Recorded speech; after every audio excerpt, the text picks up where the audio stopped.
नमस्कार अनि हार्दिक स्वागत छ। यो रेडियो कर्णाली एफएम 105 टिमको 2 मेगाहर्ज हो र आज हामी विशेष कार्यक्रम प्रस्तुत गरिरहेका छौँ। विशेष कार्यक्रममा आज हामी विकास आयोजना सेवा केन्द्र डिप्रोस नेपालका कार्यकारी निर्देशक पिताम्बर प्रसाद आचार्यसँग हामी डिप्रोस नेपालले नेपाल अधिराज्यभरि के काम गर्छ यसको बारेमा छलफल गर्नेछौँ। साथमा म कृष्णराज धमाला यहाँहरूको बीचमा रहनेछु र सर्वप्रथम रेडियो कर्णाली एफएमको स्टुडियोमा पिताम्बर प्रसाद आचार्यलाई हार्दिक स्वागत गर्छु। धन्यवाद।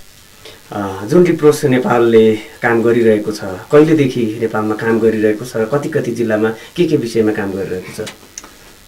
धन्यवाद धमलाजी, वास्तवमा बडो राम्रो क्वेसन सोध्नुभयो र म चाहिँ रेडियो कर्णालीप्रति एफएम कर्णालीप्रति आभार पनि व्यक्त गर्न चाहन्छु। यो जुन अवसर दिनुभयो त्यसको लागि म आभार व्यक्त गर्न चाहन्छु।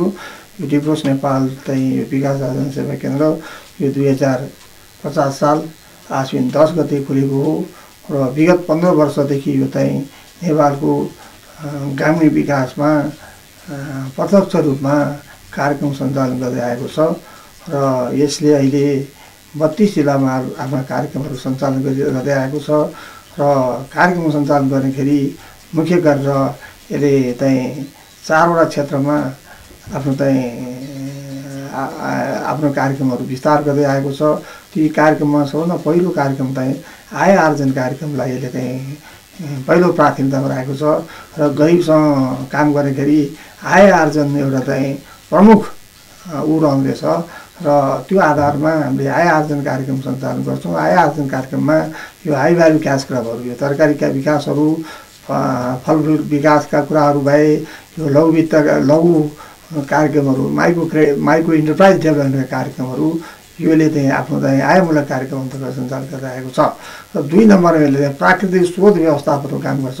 प्राकृतिक स्रोत व्यवस्थापनले चाहिँ पहाडमा यो चाहिँ साना सिँचाइ योजनाहरू र तराईमा यो ग्राउन्ड वाटर इरिगेसन सेक्टर प्रोजेक्टहरू यस्ता कार्यक्रम सञ्चालन गर्छ भने सिँचाइतर्फ त्यो गर्छ भने खानेपानीको कार्यक्रम यसले विस्तार गरेर अहिले झन्डै 75,000 जनसङ्ख्यालाई चाहिँ स्वच्छ खानेपानी उपलब्ध गराएको छ भने तेस्रो नम्बर चाहिँ यसले चाहिँ वन विकासको सामुदायिक वन विकासका कार्यक्रमहरू भए र लघु यो कर्णाली अञ्चलमा यो विगत 5 वर्षदेखि चाहिँ यो जुम्ला हुम्ला र बझाङ बाजुरामा गरेर 4 जिल्लामा 6,000 हेक्टर जमिन चाहिँ यो हैसियत दिएको जमिनलाई चाहिँ हामीले चाहिँ नेपाल सरकारसँग लिएर त्यो जमिन चाहिँ भूमिहीन किसानहरूलाई उपलब्ध गराई तिनीहरूलाई एउटा चाहिँ विकासको सहयात्रीको रूपमा हामीले अगाडि बढाइराखेका छौँ।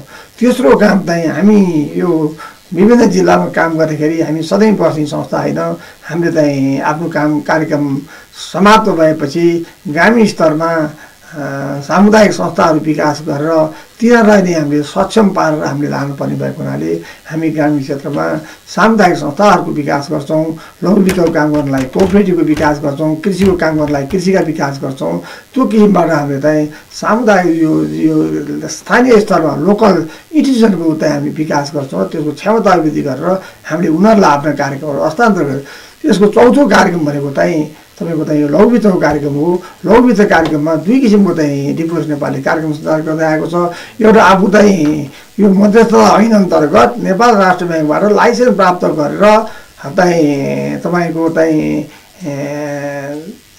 आम्दानी कम भएका महिलाहरूलाई चाहिँ कर्जा बिना दिँदो कर्जा दिन्छ। अहिले चाहिँ यो 45,000 महिलाहरूलाई हामीले चाहिँ वार्षिक चाहिँ झन्डै 80 करोड रुपियाँ चाहिँ हामीले ऋण लगानी गरेर उनीहरूलाई आयमूलक कार्यक्रममा हामीले सरी गराएर गएको हुन्छौँ। एउटा मोडेल चाहिँ आफै ब्याङ्करको रूपमा गरेका छौँ र यो डिप्रोस नेपालले विभिन्न वाणिज्य ब्याङ्कहरूको सहभागितामा डिप्रोस विकास ब्याङ्क पनि स्थापना गरेर यो नेपालको मध्यमाञ्चल क्षेत्रको तराई क्षेत्रमा कर्जाको प्रवाह गर्दै आएको छ भने पहाडी क्षेत्रमा यो जुन ग्रामीण ब्याङ्कको पद्धतिमा सञ्चालन गर्दाखेरि सक्षम नहुने भएको हुनाले पहाडी क्षेत्रमा चाहिँ सहकारी संस्थाहरू बचत कर्जा संस्थाहरूको विकास गर्ने, त्यहाँको क्षमता वृद्धि गर्ने, आन्तरिक रूपमा स्रोत साधन विकास गर्ने, त्यो हिसाबले चाहिँ तपाईको चाहिँ यी कार्यक्रमको मुख्य कार्यक्रमको साथसाथै महिला विकास कार्यक्रमहरू, बाल विकास कार्यक्रमहरू भए,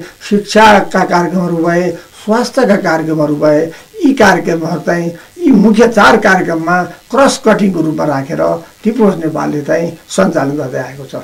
जुन यहाँले 4वटा क्षेत्रमा विशेष गरेर डिप्रोस नेपालले नेपाल अधिराज्यमा काम गर्छ, 32वटा जिल्लामा भन्ने कुरा गर्नुभयो। जुम्ला जिल्लामा यी भित्रका सबै विषयवस्तुहरूलाई समेटेर काम गरिरहेको छ कि या जुम्लालाई छुट्टै कार्यक्रम सञ्चालन गरिरहेको छ? वास्तवमा हामीले कार्यक्रम सञ्चालन गर्दाखेरि यो जिल्लामा यो ऊ जिल्लामा ऊ भन्ने हुँदैन। यो 4वटा क्षेत्र चाहिँ हाम्रो चाहिँ मुख्य क्षेत्र हुन्। यसका फेरिमा हामीले कार्यक्रम सञ्चालन गर्छौँ। जस्तो यो जुम्ला जिल्लामा हामीले यो उच्च पश्चिमी पहाडी गरिब निवारण कार्यक्रम अन्तर्गत जुम्ला जिल्लामा हामीले चाहिँ 1500 हेक्टर चाहिँ हैसियत बिग्रिएको जमिन हामीले चाहिँ हैसियत बिग्रेको जमिनलाई हामीले नेपाल सरकारसँग लिएर हामीले यहाँका चाहिँ गरिबी रेखा मुनि रहेका किसानहरूलाई हामीले चाहिँ दिन्छौँ र त्यसको चाहिँ स्तर वृद्धि गर्नको लागि विभिन्न इनपुटहरू उपलब्ध गराएर उनीहरूलाई आयमूलक कार्यक्रम हामी सञ्चालन गर्छौँ भने त्यस्तै हामीले चाहिँ यो जुम्ला जिल्लामा यो विश्व खाद्य कार्यक्रमका कार्यक्रम अन्तर्गत हामीले विभिन्न किसिमको कार्यक्रम हामीले सञ्चालन गर्दै आएका छौँ र त्यस्तै हामीलाई चाहिँ युनिसेफको सहयोगमा हामीले यो जुम्ला जिल्लामा स्वास्थ्य शिक्षा र शिक्षाका पूर्वाधार विकासका कार्यक्रमहरू हामीले जुम्ला जिल्लामा हामीले जुन सञ्चालन गरेको छौँ यस्तो कार्यक्रमहरू हामीले चाहिँ यो मध्यपश्चिमको पहाडी क्षेत्रमा सबै जिल्लामा हामीले चाहिँ विगत 6 वर्षदेखि हामी कार्यक्रम सञ्चालन गर्दै आएका छौँ।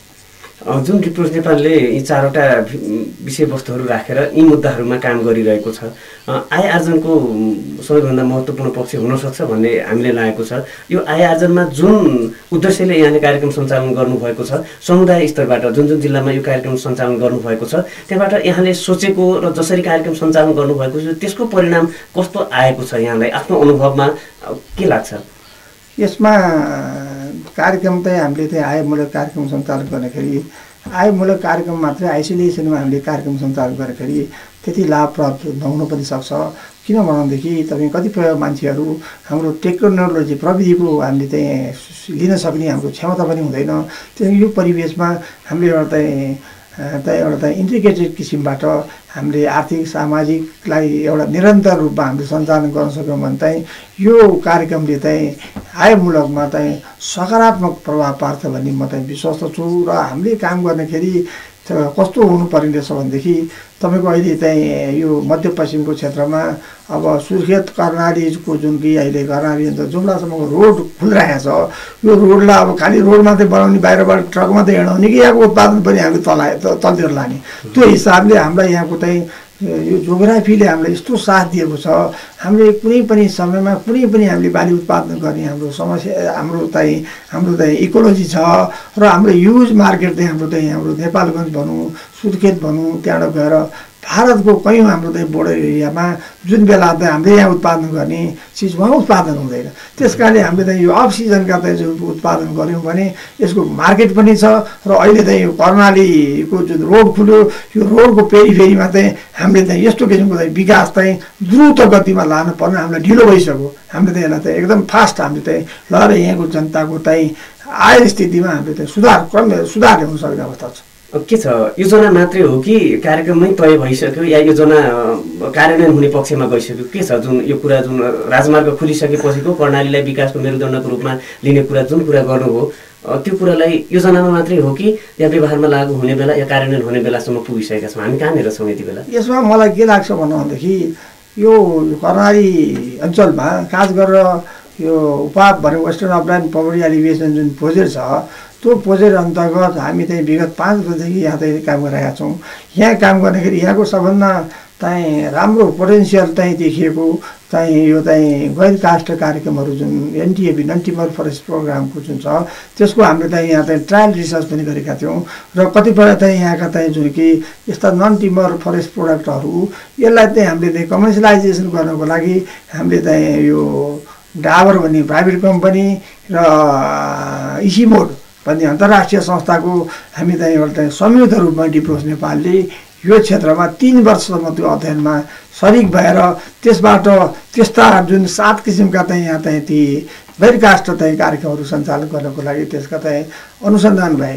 अनुसन्धानबाट यहाँ चाहिँ पोजिटिभ देखिएका कुराहरू यो अहिले चाहिँ यो जुन कि यो जुन कम्युनिटी वनको कार्यक्रममा जुन हामीले चाहिँ जमिन चाहिँ हामीले चाहिँ गरेका छौँ, उपलब्ध गराएका छौँ, त्यो जमिनमा चाहिँ यो चाहिँ ट्रायल डेमोन्स्ट्रेसनबाट प्रुभ भएका चिजहरूलाई चाहिँ हामीले रिप्लिकेसन गरेर त्यो जमिनमा हामीले चाहिँ यसलाई चाहिँ विकास गरेर तिनीहरूको आर्थिक विकास गर्नको चाहिँ हामी लागिरहेका छौँ। र यो चाहिँ एउटा गैर सरकारी संस्था एउटा संस्थाले मात्रै गरेर यसको चाहिँ सम्पूर्ण विकास हुन्छ भन्ने म विश्वास गर्दिनँ।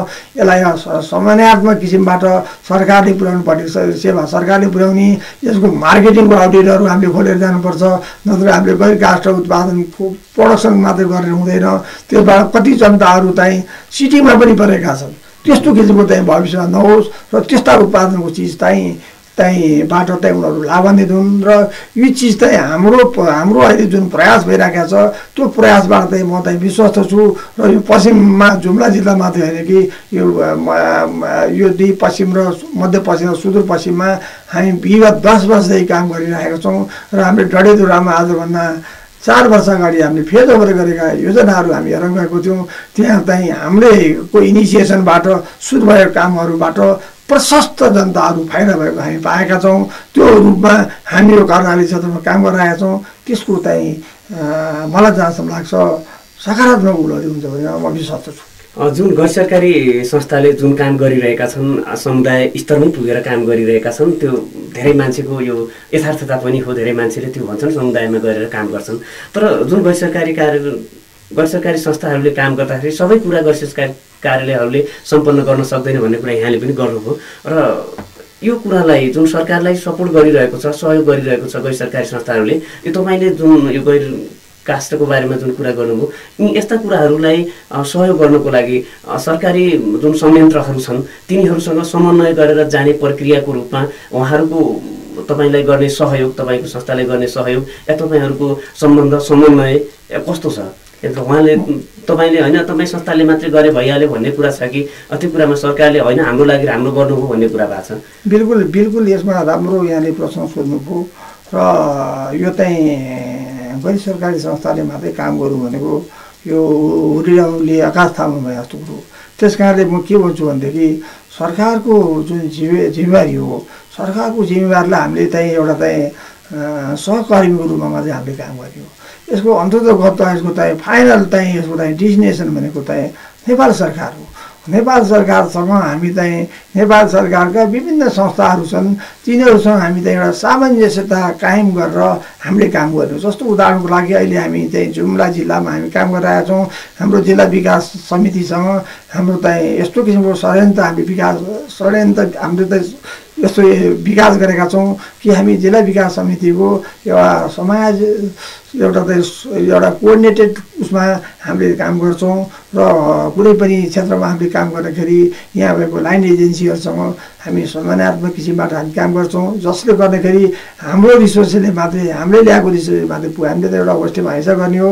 र यहीँ भएको स्रोत साधनलाई हामीले चाहिँ उत्पादनमूलक उसमा हामीले लाने हो। र मेरो यसमा चाहिँ विकासको अवधारणामा मेरो एउटा के छ भने सरकारले चाहिँ ठुला इन्फ्रास्ट्रक्चर डेभलपमेन्ट, जस्तो तपाईँलाई रोड ल्यायो, रोड ल्याइदिने सरकार हो। तपाईँको त यहाँ हाइड्रो पावर चाहियो भने सरकारले बनाओस्। सोसल डेभलपमेन्टका पार्टहरू, हेल्थका कुराहरू भए, एजुकेसनका कुराहरू भए, यो सरकारले गरेका। हामी जस्तो चाहिँ संस्थाहरूले गरेका सामुदायिक विकासका कार्यक्रमहरू, सामुदायिक कृषि विकासका साना कार्यक्रमहरू भए, यस्ता कार्यक्रमहरू चाहिँ यो सामुदायिक कार्यक्रमहरू जुन छ यो गैर सरकारी क्षेत्रले गर्नुपर्छ। मेरो त्यसमा चाहिँ मेरो चाहिँ किन त्यो छ भने सरकारले सबै क्षेत्रमा हात हालेर सरकारको पनि क्षमता छैन, सरकारले गर्न पनि सक्दैन। त्यसको लागि अहिले यो हाम्रो चाहिँ 2000 जुन हाम्रो 46 सालदेखि चाहिँ जुन कि यो चाहिँ गैर सरकारी क्षेत्रको जुन एउटा चाहिँ विकास भएको छ त्यसलाई हामीले चाहिँ सकारात्मक किसिमबाट लग्यो भने सरकारको एउटा चाहिँ ह्यान्ड्स हुन्छ, सरकारलाई सहयोग गर्ने एउटा ह्यान्ड्स हुन्छ। र यी संस्थाहरूले अहिले हिसाब गर्ने हो भने हाम्रो नेपालको राष्ट्रिय उत्पादनमा त एउटा सब्सटेन्सियल सहयोग गरिरहेको छ। र म चाहिँ के भन्छु भने यहाँहरूको चाहिँ एफएमको माध्यमबाट सरकारले गैर सरकारी क्षेत्रले लगानी गरेको स्रोतको र त्यसबाट भएको उपलब्धि सरकारको राष्ट्रिय वासलातमा रहनुपर्छ, यसको चाहिँ रेकग्निसन हुनुपर्छ। अनि यसले चाहिँ कति गर्यो भने अहिलेसम्म चाहिँ त्यो किसिमको चाहिँ 22 लाखमा गैर सरकारी क्षेत्रको विकासका कुराहरू आउन सकिरहेका छैन। त्यसलाई हामी लान सक्यौँ भने यसको पारदर्शिताको कुरा आउँछ, यसका स्रोत साधनको प्रयोगका कुरा आउँछ। यो किसिमबाट हामीले चाहिँ सरकारले कन्ट्रोल गर्ने, नियन्त्रण गर्ने, स्रोत साधनलाई दुरुपयोग हुन नदिने त्यो किसिमबाट पनि हामी जान सक्ने भएको हुनाले एउटा समन्वयात्मक किसिमबाट हामीले सञ्चालन गर्नुपर्छ। सरकारले गरे खेल्ने भूमिका सरकारले गर्नुपर्छ। सरकारले गैर सरकारी क्षेत्रलाई होइन हाम्रो कम्प्युटर हो, यो हाम्रो चाहिँ ऊ हो भन्न कहिले पनि हुँदैन। र सरकारले हाम्रो सहयात्री हो, यिनीहरू हाम्रो चाहिँ कम्प्लिमेन्ट्री हुन् र यिनको सहयोगले चाहिँ हाम्रो समस्त विकास हुन्छ भन्ने चाहिँ सरकारले त्यो किसिमबाट चलायो भने चाहिँ यो बडो राम्रो किसिमबाट जान्छ र हाम्रो विकासको गतिलाई हामीले राम्रो लान सक्छौँ। जुन यहाँ लामो समयदेखि पनि गैर सरकारी संस्थामै काम गरिरहनु भएको छ र एउटा विकास आयोजना सेवा केन्द्र डिक्रुस नेपालको कार्यकारी निर्देशकसम्म हुनुहुन्छ। जुन अहिलेसम्म जुन कुरा गर्नुभयो, गैर सरकारी संस्थाले जति काम गरेको छ, जति लगानी गरेको छ, त्यसको रेकर्ड पनि छैन र त्यो रेकर्ड हुनुपर्छ, कति लगानी भएको छ भन्ने कुरा जुन गर्नुभयो, यो बारेमा जुन समुदाय स्तरमा गएर कुनै ठाउँमा गैर सरकारी संस्थाहरू पुगेका छन् जहाँ सरकारी संयन्त्रहरू पुग्न सकेको छैन, त्यहाँसम्म पनि गैर सरकारी संस्थाहरूले काम गरिरहेका छन्। तपाईँको यो लामो अनुभवसँगै तपाईँ केन्द्रीय स्तरमा रहँदासम्म पनि जुन गैर सरकारी संस्थाहरूले गरेका क्रियाकलापहरूप्रति एउटा आरोप के लाग्छ भने उनीहरूले आफूले पैसा कमाउने ठाउँमा डलरको खेती गर्ने काम गरिरहेका छन्। गैर सरकारी संस्थाहरूले फोटा बेच्छन्, जो समुदायसम्म पुग्दैन, फोटा बेचेर काम अनि पैसा डलरको रूपमा खेती गर्छन् भन्ने एउटा आरोप लाग्दै गरेको छ। र सरकारले एकातिर सपोर्ट गरेका छौँ भनेर यहाँहरूले भन्नुहुन्छ गैर सरकारी संस्थाहरूले। गैर सरकारी संस्थाहरू जहाँ सरकार पुगेको छैन त्यहाँ गैर सरकारी संस्थाहरू पुगेका छन् र एकातिर गैर सरकारी संस्थाले के गर्यो भन्ने कुरा त्यो अहिलेसम्म त्यो डकुमेन्टेसनको रूपमा पनि रहेको छैन। त्यो भएपछि सरकार र गैर सरकारी संस्थाबिच एकै पाङ्ग्रा भएर जान सकिने स्थिति या यो कुरालाई यथार्थ रूपमा पारदर्शी रूपमा बाहिर आउन नसक्नुको कारण किन हो? एकताले अर्कोलाई दोष दिने, अर्कोले अर्कोलाई दोष दिने। वास्तवमा हाम्रो कल्चर चाहिँ कस्तो भनेदेखि हामी यो गैर सरकारी क्षेत्र र सरकारी क्षेत्रको एउटा समन्वयात्मक किसिमबाट जाने कल्चर विकास भइ नसकेको। हाम्रा नियम कानुन नीतिमा हेर्ने हो भने यी कल्चरहरू हुनुपर्छ भन्ने चाहिँ हाम्रा नियम प्लानिङका डकुमेन्टहरू, हाम्रा कानुनी पूर्वाधारहरूमा विकसित भइरहेका छन्। तर हाम्रो चाहिँ कार्यान्वयन पक्षमा त्यसलाई लानको लागि एउटा भएको सिस्टमलाई चेन्ज गरेर अर्को गोलमा लानको लागि बडो गाह्रो हुन्छ। नम्बर 1। नम्बर 2, यो गैर सरकारी संस्थाले सबैले मैले राम्रै गर्छ भन्ने छैन र कतिपय नराम्रो पनि भएको चाहिँ मैले देखा पनि छु र सुने पनि छु र यो चाहिँ ध्रुव सत्य पनि हो। तर त्यसलाई हामीले नराम्रोको पक्षलाई हामीले चाहिँ नहेरिकन हामीले राम्रोको पक्षलाई हेरेर राम्रो गरेको चिजलाई हामी त्यसलाई चाहिँ डिसिमिनेट गर्दै हामीले लिएर जानु पर्यो। त्यो लानको लागि सरकारको भूमिका पनि अत्यन्त गहन हुन्छ। जहाँ चाहिँ हामीले चाहिँ ल्याएको चाहिँ डलर प्लान भए, रिपोर्ट मात्रै प्रदर्शन गरे, समुदायमा पुगेन भने यी कुराहरू चाहिँ नसुनिआएन, कयौँ पत्रिकाहरूमा पनि आइरहेका छन्। यसलाई सरकारले पनि जाति संस्थाहरूसँग कारोबार गर्दाखेरि सरकारले भनौँ, समाज कल्याण परिषदले भनौँ, स्रोत साधन कहाँ गएको छ, त्यसको प्रयोग भएको छ कि छैन, त्यो कुरा चाहिँ सरकारी स्तरबाट हेरिदिनु पर्यो। जसले गर्दाखेरि सरकारले त्यो स्रोत साधन चाहिँ परिचालन गर्नको लागि स्वीकृति दिएको हुन्छ भने सरकारले त्यसलाई हेरिदिनु पर्यो। यस्तो संयन्त्र हामीले बनाउनु पर्यो जुन संयन्त्रले चाहिँ गएको स्रोत साधनको उपलब्धिसहित आउने मेकानिजमहरू त्यो बनायो भने यो चाहिँ राम्ररी यसलाई चाहिँ सदुपयोग भएर हामीले चाहिँ जान सक्छौँ। र मैले अहिले भने सरकारले पनि यस्तो गैर सरकारी क्षेत्रलाई आफ्नो चाहिँ एउटा चाहिँ सहयात्रीको रूपमा नि स्वीकार गरेर चाहिँ जानुपर्छ भने हाम्रो चाहिँ भौगोलिक स्थितिहरू यी सबै स्थितिलाई हेर्दाखेरि त्यो नगरिकन चाहिँ हामीले विकासको चाहिँ सरकारले मात्रै गर्न सक्छ भने चाहिँ म चाहिँ विश्वास गर्दिनँ। त्यसैले गैर सरकारी क्षेत्रको अन्य देशहरूको पनि हेर्ने हो भने सरकारी यन्त्रले त एउटा चाहिँ फेसिलिटेसन गर्ने हो र फेसिलिटेसन गर्ने हो, त्यसको स्रोत साधनको कसरी प्रयोग भयो, के भयो, त्यो दुरुपयोग सही छ भएको छैन त्यो हेरिदिने हो। कार्यान्वयनमा चाहिँ यस्तै सामुदायिक संस्थाहरूको विकास भएको हामी प्रशस्त पाउँछौँ। त्यही परिवेशमा नेपाल पनि एक्सेप्सन हुन सक्दैन। म चाहिँ विश्वास छु कि सामुदायिक संस्थाहरूको विकासबाट नेपालको चाहिँ विकासमा चाहिँ राम्रो भूमिका खेल्छ भने म विश्वास छु। यहाँहरू काठमाडौँमा बस्नुहुन्छ, एउटा संस्था चलाएर बसिरहनु भएको छ, एउटा साना साना प्रोग्रामहरू जिल्लामा पनि आइरहेका छन्, जिल्लामा काम गरिरहनु भएको छ। जुन राजधानीमा बसेर कर्णालीलाई हेर्दाखेरिको स्थिति र स्वयं कर्णालीमा आइसकेपछि आफ्नो कार्यक्रमको पनि अनुगमन मूल्याङ्कन र कर्णालीवासीहरूका विभिन्न धारणाहरू बुझ्दाखेरि यहाँलाई के लाग्छ? कर्णाली साँच्चै भिखारी नै हो कि भिखारी बनाइएको हो कि यहाँ यो विभिन्न मान्छेहरूले विभिन्न समूह उपसमूहहरूले कर्णालीलाई मागी खाने भाँडो बनाएको भन्ने कर्णालीवासीहरूले पनि आरोप लगाइरहेका छन्। यसमा के लाग्छ? कर्णाली साँच्चै भिखारी नै हो या यहाँ स्रोत साधन भएर पनि यसको उपयोग नभएर पछाडि परेको? यसमा के लाग्छ? कर्णालीलाई अगाडि बढाउनको लागि यहाँको यो गैर सरकारी संस्थाको तर्फबाट के गर्नुपर्छ? मेरो चाहिँ यसमा के भनाइ छ भनेदेखि म विगत 34 वर्षदेखि यो जुम्ला जिल्लामा म परिचित छु। म 2031 सालमा यो जिल्लामा आएको थिएँ र 2031 सालमा यो जिल्लामा आउँदाखेरि त्यो उसको परिस्थिति म 41-42मा आएँ र विगत 20 वर्षपछि अहिले म यो जिल्लामा आइरहेको छु र मैले 32 जिल्लामा काम गर्दाखेरि पूर्वदेखि पश्चिमसम्म म चाहिँ खास गरेर दुर्गम क्षेत्रहरूमा म काम गरिरहेको छु र मेरो अनुभूति कस्तो छ भनेदेखि नेपाल सरकारले अर्को 25 वर्ष चाहिँ पूर्वमा दिने स्रोत साधन चाहिँ पश्चिममा दिनुपर्ने अवस्था चाहिँ मैले त्यो अनुभूति गर्छु। पूर्वको विकास र यो क्षेत्रको विकासलाई यदि हेर्ने हो भने यो क्षेत्र चाहिँ 25देखि 40 वर्ष चाहिँ पछि परेको मैले अनुभूति हुन्छ।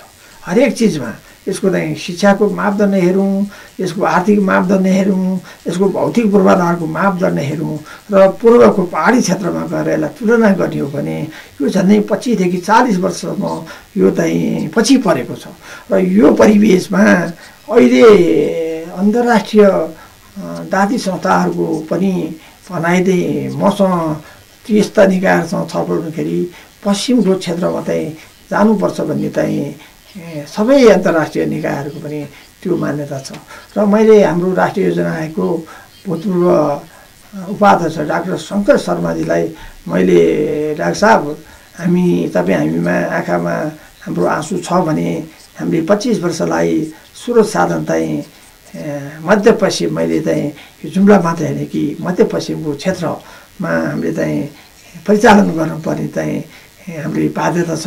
यो गऱ्यौँ भने चाहिँ हामी मध्यपश्चिमलाई पनि कुनै न कुनै रूपमा हामी पूर्वको तुलनामा हामी लान सक्छौँ भन्ने मेरो चाहिँ गफ भएको थियो र म चाहिँ अहिले पनि के भन्छु भनेदेखि यहाँ यो भिखारीको जुन यहाँले कुरा गर्नुभयो यो चाहिँ यो कर्णाली अञ्चल भनेको भिखारी हुनुपर्ने जरुरी भएको अञ्चल होइन, यो स्रोत साधनको सम्पन्न भएको अञ्चल। यसलाई व्यवस्थापनको कमीले गर्दाखेरि व्यवस्थापन नभएर यहाँ भएको स्रोत साधनले यहाँको जनता अत्यन्त धनी हुन सक्ने चाहिँ छ, तर त्यसलाई त्यो स्रोत साधनलाई परिचालन गर्नको लागि हुनुपर्ने पूर्वाधारका कुराहरू भए, क्षमता अभिवृद्धिका कुराहरू भए, एक्सेसिबिलिटीका कुराहरू भए यो सरकारी स्तरबाट गर्नु पर्यो। भिखारी मैले चाहिँ कहिले पनि कर्णाली अञ्चललाई मैले भन्दिनँ। योभन्दा सम्पन्नशाली यसबाट दुरुपयोग भएको यहाँको मान्छे शोषित भएर अरू धेरै धेरै करोडपति भएका धेरै चाहिँ स्रोत साधन यहाँ चाहिँ परिचालन भएको भएको हुनाले मैले भिखारी कहिले पनि भन्दिनँ कर्णालीलाई। हामी कर्णालीकै विषयमा केन्द्रित रहेका छौँ। आज हामी कर्णालीकै बारेमा विकास आयोजना सेवा केन्द्र डिप्रोस नेपालका कार्यकारी निर्देशक पीताम्बर प्रसाद आचार्यसँग कुराकानी गरिरहेका छौँ। हामी यति बेला रेडियो कर्णाली FM 105.2 मेगाहर्जमा छौँ। आजको यो कार्यक्रम विशेष गरेर डिप्रोस नेपालले के काम गरिरहेको छ, नेपाल अधिराज्यका 32 जिल्लामा विभिन्न क्षेत्रमा काम गरिरहेको छ र जुम्लामा यसले के काम गरिरहेको छ, यसले पारेको प्रभाव के हो र उहाँहरू कहाँनिर हुनुहुन्छ, यो कुरालाई पुनः जोड्न चाहन्छु। जुन कर्णालीमै पनि विभिन्न सरकारी तथा गैर सरकारी पनि अन्तर्राष्ट्रिय र राष्ट्रिय गैर सरकारी संस्थाहरूले काम गरिरहेका छन्। नाम गर्न पनि सम्भव छैन, धेरै छन् अन्तर्राष्ट्रिय राष्ट्रिय गैर सरकारी संस्थाहरू, तिनीहरूले काम गर्ने क्रममा समुदायको विकासको सामुदायिक विकासको कार्यक्रममा यहाँको विकास आयोजना सेवा केन्द्र नाम पनि छ संस्थाको, डिप्रोस नेपाल यिनीहरूको बिचमा कहाँनिर छ भन्ने लाग्छ यहाँलाई? काम गराएको क्षेत्रमा यहाँहरूका हरेक पारदर्शिताका कुरा होला, यहाँको आफ्नो प्लानिङ होला, यो कार्यान्वयन होला, त्यो स्थितिमा अरू सङ्घ संस्थाहरूसँग र डिप्रोस नेपाल कहाँनिर छ होला? म त के भन्छु भनेदेखि यो मध्यपश्चिमको कर्णाली अञ्चलमा चाहिँ होइन, मध्यपश्चिमको 13 जिल्लामा चाहिँ डिप्रोस नेपालले विगत 7 वर्षदेखि काम गर्दै आएको छ र द्वन्द्वको टाइममा पनि यसले कर्णाली अञ्चल आफ्नो चाहिँ कर्मथलो बनाएर यसले काम गर्दै आएको। द्वन्द्वको टाइममा सरकारी यन्त्रहरू जो चाहिँ जान सक्दैन थियो, त्यस्तो अवस्थामा पनि गैर सरकारी क्षेत्रले आफ्नो चाहिँ जिम्मेवारीलाई पुर्याएर अत्यन्त गरिब जनतामा यो सेवा चाहिँ पुर्याउँदै आएको हो। र म चाहिँ के भन्छु भनेदेखि यो जुन यहाँले जुन उठाउनु भएको प्रश्न हो, अन्तर्राष्ट्रिय संस्थाहरूको कुराहरू भए, हामीले समुदायमा यसलाई चाहिँ एउटा पारदर्शी किसिमबाट जुन समुदायमा हामीले काम गर्छौँ त्यो समुदायमा चाहिँ हामीले पारदर्शी रूपबाट हामीले जान सक्नुपर्छ। त्यो पारदर्शी भयो भने जनताले हामीलाई चाहिँ विश्वास गर्छ र यो मेरो सम्पत्ति हो, यो मेरो हो भन्ने कुरो उनले रिकगनाइज गर्छ। त्यो अवस्थामा चाहिँ राम्रो हुन्छ। म नेपालको एउटा गैर सरकारी संस्थामा कार्यरत, मेरो संस्थाको हैसियतले मैले बोल्दाखेरि हामीले अहिले प्रविधिका कुराहरू पनि धेरै आइरहेका छन्। हामीले जे जति काम गरेका छौँ, जे जति स्रोत साधन आएको छ, यो संस्थाहरूको जन्मिएको 15 वर्षदेखि आजसम्मको तपाईँ हाम्रो वेबसाइटमा जानुभयो भने हामीले हरेक महिना हामीले अपडेट गरेर राखेका हुन्छौँ र कति पैसा कहाँ आयो भने पनि त्यहाँ हुन्छ र त्यसको के उपलब्धि हो भने हरेक प्रोजेक्टको अहिलेसम्म हिसाब गऱ्यो भने झन्डै हामीले 50वटा परियोजनाहरू चाहिँ हामीले कम्प्लिट गरेर हामीले हस्तान्तरण गरेका छौँ। ती योजनाका कति मान्छे लाभान्वित भए, कति पैसा भयो, हरेक प्रोजेक्टको हामीले वेबसाइटमा हामीले राखिदिएका छौँ। र अहिले अन्तर्राष्ट्रिय संस्थाहरूबाट हामीलाई तेरो चाहिँ इन्फर्मेसन लिए भने हामी एउटा पनि केही पनि इन्फर्मेसन दिएर तिमी वेबसाइट हेरेर तीबाट तिमी अब्जर्भ गर, हामीसँग अरू छैन भनेर हामीले चाहिँ इभन हामीले त्यो बुलेटिन पनि हामीले अहिले चाहिँ हामीले प्रसारित गर्दैनौँ र हामीले दिँदैनौँ। त्यो किसिमबाट हामीले चाहिँ एउटा ट्रान्सपेरेन्ट वेबाट हामी चाहिँ जान सक्यौँ भने स्रोत साधनको कमी पनि हुँदैन र हामीले चाहिँ त्यसलाई चाहिँ समुदाय पनि हाम्रो आफ्नो पक्षमा हुन्छ।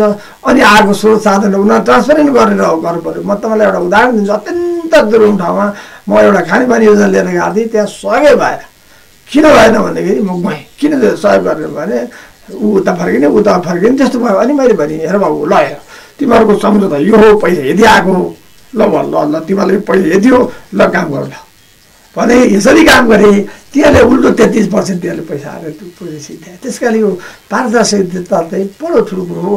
यो किसिमबाट गऱ्यो भने समुदायमाले पनि विश्वास गर्छ र अन्तर्राष्ट्रिय दाती संस्थाले पनि यहाँ ल्याएर तपाईँको चाहिँ मागी खाने भाँडो बनाउँछन् भन्ने कुरा अन्तर्राष्ट्रिय संस्था पनि त्यो लाटा छैनन्। तिनीहरूले पनि त्यो कुरालाई चाहिँ अत्यन्त उसबाट हेरिराखेका छन्।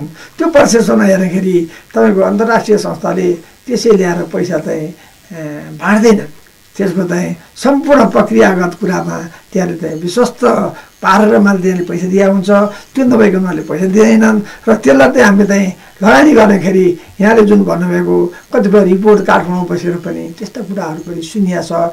यता कता त्यस्ता भएन भनेर म चाहिँ दावा पनि गर्दिनँ, भएका पनि छन्। तर त्यसलाई चाहिँ हामीले चाहिँ राम्रो किसिमबाट हामी लान सक्नुपर्छ। अन्तर्राष्ट्रिय संस्थाले पनि त्यसरी पैसा चाहिँ त्यसै चाहिँ फाल्छ भन्ने कुरामा चाहिँ मेरो चाहिँ विगत म अहिले झन्डै 18वटा दादी संस्थाहरूसँग काम गरिरहेको छु र तिनीहरूबाट चाहिँ मैले कहिले पनि तिनीहरूसँग काम गर्दाखेरि पुर्याउनु पर्ने प्रक्रियागत कुरा जुन छ त्यो तपाईँले केही पनि गर्न सक्नुहुन्न। त्यस्तो किसिमको रिड हाम्रो नेपालको सरकारको जुन ब्युरोक्रासी छ त्योभन्दा उनीहरूको अझ कडा ब्युरोक्रासी भएर उनीहरूले चाहिँ हामीलाई चाहिँ सुविधाहरू दिइरहेको छ। हामीले त्यो किसिमबाट हामीले काम गर्नुपर्छ। मलाई चाहिँ विश्वास छैन कि त्यो किसिमबाट चाहिँ रिसोर्सेसको चाहिँ दुरुपयोग हुन्छ भने, तर जनता चाहिँ त्यसमा चाहिँ एकदम सचेत हुनुपर्छ। जो बेनिफिसियरी त्यो चाहिँ बिल्कुलै सचेत हुनुपर्छ। मैले चाहिँ यो रिसोर्स यदि पाएँ भने चाहिँ मैले चाहिँ बिल्कुल चाहिँ सचेत हुनुपर्छ। आँखा चिम्लेर पनि अन्तर्राष्ट्रिय दात्री संस्थाहरूले आँखा चिम्लेर सपोर्ट गर्दैनन्, यो कुरा उहाँले गर्नुभयो। र सबैभन्दा बढी हामी जुन सेवाग्राही हौँ, जति हाम्रो नाममा आएको छ, नेपालीको नाममा, समुदायको नाममा आएको छ, हामी पनि त्यति जिम्मेवार हुनुपर्छ। यो असाध्यै गहन विषय राखिदिनु भयो र जुम्लामा आएर आफ्नो व्यस्त समयका बावजुद पनि रेडियो कर्णाली एफएम मार्फत विकास आयोजना सेवा केन्द्र डिप्रोस नेपालले गरेका काम, क्रियाकलापहरू र भावी योजनाहरूसँगै गर्ने कुराहरू यहाँले राखिदिनु भयो। यसका लागि रेडियो कर्णाली एफएमको तर्फबाट हार्दिक धन्यवाद दिन्छौँ। मेरो तर्फबाट पनि म यति टाढा आएको बेला यहाँले यो अवसर दिएर मैले डिप्रोस नेपालले एउटा गैर सरकारी संस्थाको रूपमा गरेको क्रियाकलापहरू समस्त हाम्रो चाहिँ यस क्षेत्रका जनताहरूलाई मैले चाहिँ जानकारी गर्ने जुन मौका पाएँ, त्यसको लागि म चाहिँ यो हाम्रो एफएम कर्णालीलाई म आभार व्यक्त गर्न चाहन्छु र म धन्यवाद दिन चाहन्छु। हस्, धन्यवाद।